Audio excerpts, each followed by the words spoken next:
Saudara Menteri Agraria dan Tata Ruang Kepala Badan Pertanahan Nasional Agus Harimurti Yudhoyono diundang Bank Dunia untuk berbagi cerita penanganan reforma agraria di Indonesia. Menteri ATR Kepala BPN Agus Harimurti Yudhoyono diundang Bank Dunia untuk berbagi kisah sukses Indonesia kepada negara-negara lain dalam forum World Bank Land Conference di Washington DC, Amerika Serikat. Salah satunya adalah tentang keberhasilan pemerintah Indonesia memetakan dan mendaftarkan lebih dari 100 juta lahan bidang yang menarik perhatian dunia, di mana 50% keberhasilan ini terjadi dalam masa 9 tahun pemerintahan Presiden Joko Widodo. Menteri AHY di World Bank Land Conference tampil dalam sesi bertajuk Global Land Agenda, Global Land Policy Forum Strategies for Success by Government Champions pada hari Senin 13 Mei 2024 jam 2 siang waktu Washington DC atau Selasa dini hari tadi waktu Indonesia bagian Barat. Lebih lengkap dan juga mendalam terkait apa saja yang kemudian dipaparkan dan diperoleh oleh Indonesia di Forum Bank Dunia terkait dengan kebijakan reforma agraria, kita akan berbincang langsung dengan Menteri ATR Kepala BPN Agus Harimurti Yudhoyono yang baru saja selesai berbicara di Forum Bank Dunia di Washington DC, Amerika Serikat. Selamat pagi waktu Indonesia atau selamat malam waktu Washington DC, Mas AHY. Selamat pagi Indonesia, apa kabar? Ya, kabar baik Mas AHY. Mas, saya ucapkan selamat dulu ya, Anda akhirnya bisa menjadi pembicara di forum internasional yang kemudian bergengsi di Bank Dunia begitu ya. Selamat untuk Mas AHY. Mas AHY ini kan baru saja menjadi pembicara kemudian di forum internasional berbagi kisah sukses di sukses Indonesia. Cerita sedikit dong Mas, ini awalnya bagaimana kemudian bisa hadir sebagai pembicara, salah satu pembicara di sana, Mas AHY? Iya, terima kasih Mbak Disti. Sebelum saya memberikan jawaban, izinkan saya juga turut berbelasungkawa atas apa yang terjadi di wilayah Sumatera Barat, sebuah bencana banjir bandang yang telah menelan korban jiwa. Kita doakan semoga husnul khotimah, sedangkan keluarga yang ditinggalkan diberikan kekuatan dan pemerintah daerah dan kita semua bisa segera melakukan langkah-langkah tanggap bencana. Kami sendiri, Kementerian ATR BPN juga siap untuk memberikan support, termasuk apakah diperlukan untuk melakukan relokasi dalam konteks keselamatan bagi masyarakat kita yang ada di sana. Jadi terima kasih Mbak Disi sekali lagi. Alhamdulillah ini sebuah kehormatan bagi bangsa Indonesia, tentunya undangan yang kami terima untuk mewakili pemerintah Republik Indonesia berbicara di sebuah konferensi internasional yang diselenggarakan oleh World Bank. Saat ini saya berada di Washington DC dan tadi seharian berada di markas besar Bank Dunia dalam sebuah land conference. Dihadiri oleh lebih dari 1.300 peserta, hadir juga 21 menteri dan secara keseluruhan tadi saya mendapatkan informasi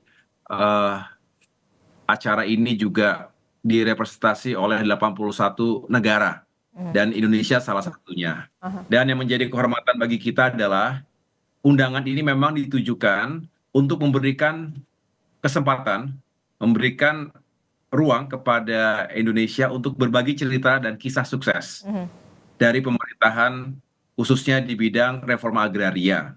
Dan ketika saya mendapatkan izin tentunya dari Bapak Presiden Joko Widodo, tentu kami siapkan dengan baik.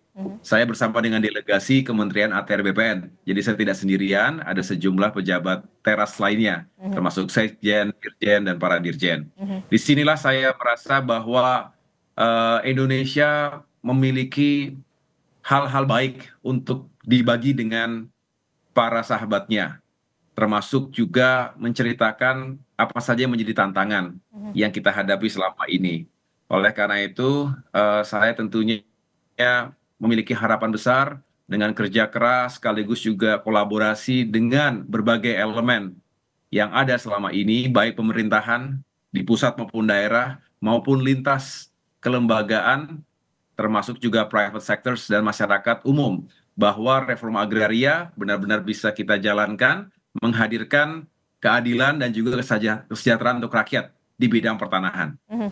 Oke, kan kalau kita lihat ya, Mas Ahaye, Mas Menteri, ini kan bersanding juga dengan beberapa panelis lainnya begitu sebagai pembicara di forum internasional, membagikan kisah sukses bagaimana soal reforma agraria khususnya di Indonesia yang tentu saja tantangannya pastinya tidak mudah begitu. Apa yang kemudian Anda sampaikan di hadapan ribuan para peserta, bahkan tadi juga Anda menyebutkan ada lebih dari 20 menteri dari berbagai belahan dunia yang juga hadir di sana, Mas Menteri? Iya, salah satu yang menjadi pencapaian dan ini diapresiasi oleh Bank Dunia sehingga mereka memberikan kesempatan yang sangat baik ini kepada kita adalah program pendaftaran tanah sistematis lengkap PTSL disingkat, yang biasa kita gunakan terminologi tersebut di Indonesia, yang intinya adalah kita bisa melakukan secara sistematis, secara menyeluruh dan lengkap sertifikasi bagi para pemilik tanah, dan ini dilakukan secara masif.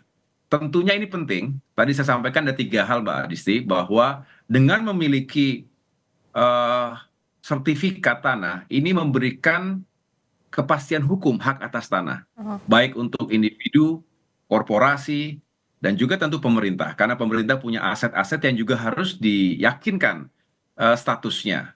Kemudian kita juga tadi menceritakan sejumlah kisah perjalanan yang saya lakukan selama 3 bulan atau sejak dilantik menjadi menteri oleh Bapak Presiden Jokowi. Pertemuan dengan masyarakat, ketika masyarakat ini memang menantikan setelah berpuluhan tahun, belasan tahun, berada dalam sebuah lokasi, tinggal di sebuah rumah, tetapi tidak punya sertifikat tanah yang resmi. Resmi, Nah, ini bahaya karena tidak punya kepastian. Bisa juga kemudian hal kedua ini kita mengatakan ada legal protection. Jadi dengan sertifikat tanah, kita berharap juga terlindung warga kita dari misalnya aksi penyerobotan tanah. Tadi saya mengatakan ini praktik-praktik mafia tanah juga masih terjadi di sana-sini, merugikan rakyat dan juga negara.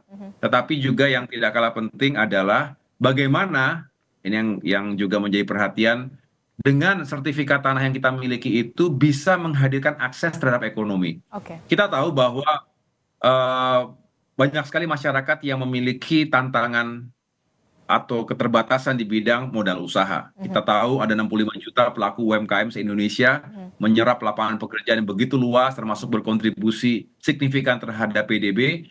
Nah, ketika mereka punya akses modal yang lebih baik, diantaranya jika karena memiliki sertifikat tanah secari kertas yang bisa dijadikan jaminan modal Jaminan. usaha, ini menurut saya akan menghadirkan efek bola salju yang luar biasa secara ekonomi. Jadi 3 hal itu, samping nanti saya juga bisa menceritakan apalagi yang menjadi faktor penentu sukses dari program-program yang saya sampaikan tadi. Oke, tadi kan Anda menyebutkan kemudian ada beberapa terobosan begitu yang dilakukan oleh Kementerian ATR di masa pemerintahan Presiden Joko Widodo selama 9 tahun begitu. Nah, salah satunya adalah soal bagaimana pemberian sertifikat tanah, kemudian yang begitu masif untuk memberikan kepastian hukum, termasuk juga dampaknya dari segi ekonomi. Nah, Anda melihat respon peserta yang hadir itu bagaimana? Dan apakah kemudian ada pertanyaan seru dan juga menarik dari para peserta untuk Anda, Mas Menteri? Iya, jadi tadi forum yang sangat baik, semuanya saling memberikan respect dan juga berharap bisa saling belajar. Saya juga menyampaikan dengan humble bahwa apa yang dilakukan Indonesia ini ya tentu kerja keras, tapi juga setelah mengalami berbagai ups and downs. Dan setelah saya menyampaikan apa saja tantangannya, ketika kemudian ditanya oleh moderator dan juga tentunya pertanyaan dari floor begitu yang dirangkum oleh sang moderator, ditanyakan, lalu faktor apa saja yang menjadi kunci kesuksesan? Saya jawab 3 hal. Apa? Boleh saya ceritakan di sini, Mbak Disti ya. Jadi yang pertama tentu faktor kepemimpinan dan manajemen. Ini tidak terlepas dari bagaimana seorang pemimpin di semua tingkatan bisa mentranslasikan, dari visi besar menjadi strategi, strategi menjadi action, menjadi aksi di lapangan. Dan ini harus bisa mengorkestrasi segala sumber daya yang kita miliki. Ini terjadi dan oleh karena itu bisa menghadirkan berbagai perubahan-perubahan yang mendasar yang tadinya pada tahun 2017 itu tercatat ada 46 juta bidang tanah yang terdaftar dan kemudian bisa kita keluarkan sertifikat kepada warga. Betul. Itu 2017. 7 tahun kemudian per hari ini tahun 2024, alhamdulillah telah terjadi peningkatan yang cukup signifikan hingga hampir 250%. Saat ini ada 112 juta bidang tanah yang sudah terdaftar dan kita sertifikatkan. Dan mudah-mudahan akhir tahun ini bisa tercapai 120 juta bidang dan tahun depan 126 juta bidang tanah. Jadi ini yang menjadi titik tekan bahwa dengan berbagai faktor kepemimpinan, kemudian kerjasama antar lembaga, partisipasi masyarakat, kolaborasi di antara stakeholders yang ada, dapat diapresiasi oleh peserta tadi. Ini yang bisa membuat Indonesia bergerak dengan cepat dan bisa masif, sehingga hasilnya juga sangat nyata. Tapi yang terakhir, saya juga mengatakan bahwa kepemimpinan oke, partisipasi masyarakat harus. Tapi yang ketiga yang tidak boleh tinggalkan adalah bagaimana kita terus beradaptasi terhadap perubahan, terhadap kemajuan. Berikut tantangan peluangnya. Inilah yang kita harapkan dengan terus mengupgrade sistem kita, teknologi kita, SDM kita. Ini penting karena itu yang menjadi modal dasar dari setiap kemajuan.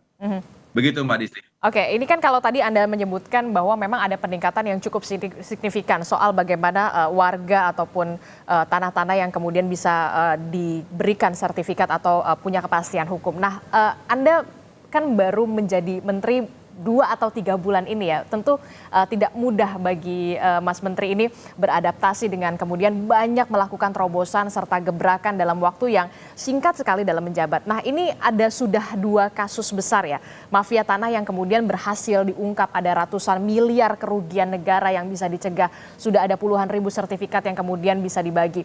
Mungkin ada nggak sih resep yang bisa dibagikan kepada forum dunia pada saat Anda menjadi pembicara di hadapan ribuan para peserta?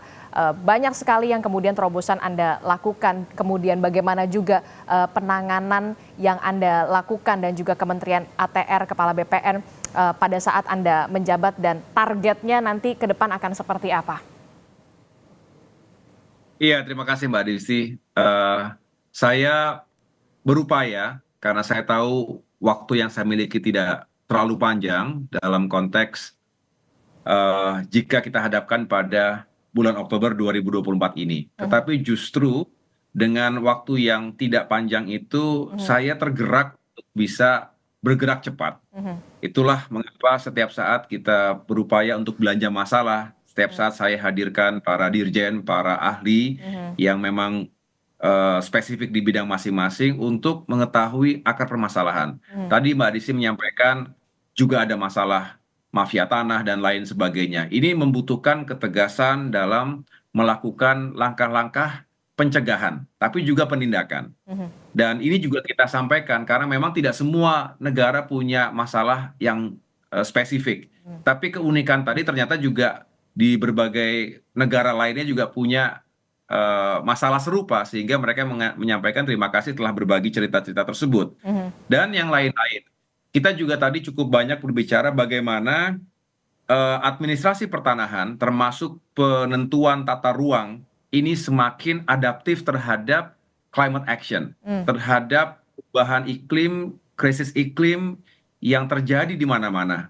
Karena memang alokasi tanah kita kan terbatas, tanah tidak akan bertambah, penduduknya bertambah, kebutuhan kepentingan juga akan semakin bertambah, nilainya makin tinggi, konflik makin sering terjadi. Oleh karena itu pemerintah dan kita semua punya kewajiban, tentu dengan hukum yang pasti bisa dijalankan, tetapi juga dengan wisdom agar punya cara menghadirkan keseimbangan. Ini penting sekali Mbak Disi, bagaimana kita menghadirkan pertumbuhan ekonomi tinggi sekaligus meningkatkan kesejahteraan rakyat, mengurangi kemiskinan, mengurangi ketimpangan, tetapi secara bersamaan kita tetap bisa memproteksi, menjaga kelestarian lingkungan hidup kita, bumi kita, alam kita.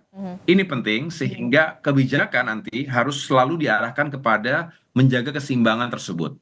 Contoh, saat ini Kementerian ATR BPN bersama dengan kementerian-kementerian lain yang terkait sedang melakukan revisi terhadap peraturan pemerintah nomor 18 tahun 2021 yang intinya adalah bagaimana kita bisa mengakomodasi kebutuhan kita untuk carbon trading.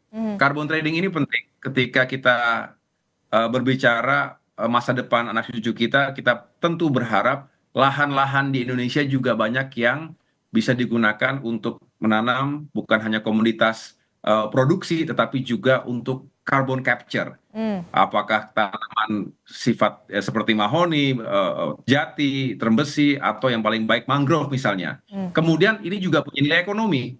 Pajak masuk ke Indonesia, kemudian kita bisa menjaga lingkungan hidup kita, perusahaan atau pengusaha juga mendapatkan untung, masyarakat mendapatkan pekerjaan, jadi everybody wins. Kita berharap ini yang kita semakin gencarkan ke depan, dan sekali lagi dengan menjaga keseimbangan ini mudah-mudahan Indonesia bukan hanya dinilai sebagai warga dunia yang bertanggung jawab, tetapi juga karena kita benar-benar memperhatikan kesejahteraan rakyat kita, keadilan sekaligus kondisi lingkungan hidup kita yang harus kita jaga selamanya. Oke, Begitu, Mbak. saya ucapkan terima kasih karena Anda sudah menceritakan kisah sukses bagaimana Indonesia bisa melakukan penanganan terhadap reforma agraria selama pemerintahan Presiden Joko Widodo, juga di masa kepemimpinan Anda, Mas Menteri. Mas Menteri, terakhir Mas Menteri, setelah menjadi pembicara di World Bank, kegiatan apa lagi yang nanti akan Anda lakukan di Washington DC, Mas Menteri? Iya, saya mencoba, ini juga saya niatkan untuk bisa menyapa masyarakat Indonesia yang ada di Washington DC, dan besok insya Allah saya akan datang ke KBRI yang akan dihadiri juga oleh sejumlah diaspora masyarakat Indonesia yang perlu kita jelaskan juga update terakhir, terutama terkait dengan tanah, dengan tata ruang, dengan urusan-urusan lainnya yang menjadi perhatian masyarakat yang ada di sini. Saya juga insya Allah selalu menyiapkan waktu dengan senang hati untuk bisa berdiskusi dengan para mahasiswa, para pelajar yang saat ini sedang studi di negara ini maupun di tempat-tempat yang lain. Karena kita tahu bahwa dengan diskusi, dengan dialog, kita semakin memahami seperti tadi. Setelah konferensi berakhir, saya mengunjungi kantor World Bank, di mana di situ ternyata cukup banyak warga Indonesia yang mendapatkan amanah dan tugas-tugas khusus di World Bank yang membanggakan. Ini orang-orang top yang mudah-mudahan juga bisa terus berkarya, berkontribusi kembali untuk Indonesia. Begitu pula dengan para mahasiswa, kita berharap semuanya sukses dan kembali bisa berbuat sesuatu untuk negeri kita, karena Indonesia memanggil semua talenta, memanggil semua putra-putri terbaik bangsa. Banyak hal yang bisa kita kerjakan bersama, dan dengan sumber daya manusia yang unggul, mudah-mudahan Indonesia semakin maju ke depan. Oke, sekali lagi saya ucapkan selamat Anda sudah menjadi pembicara di forum internasional yang kemudian bergengsi sekali di World Bank, berbagi kisah sukses sebagai Menteri ATR di bawah kepemimpinan Presiden Joko Widodo dengan segala terobosan. Kita akan tunggu terobosan baru dari Anda, Mas Menteri, terkait dengan bagaimana reforma agraria di Indonesia pastinya. Terima kasih Menteri ATR, Kepala BPN Agus Harimurti Yudhoyono telah bergabung bersama kami. Terima kasih Mas Menteri, selamat sekali lagi. Assalamualaikum, selamat pagi. Terima kasih Mbak Disti. Terima kasih.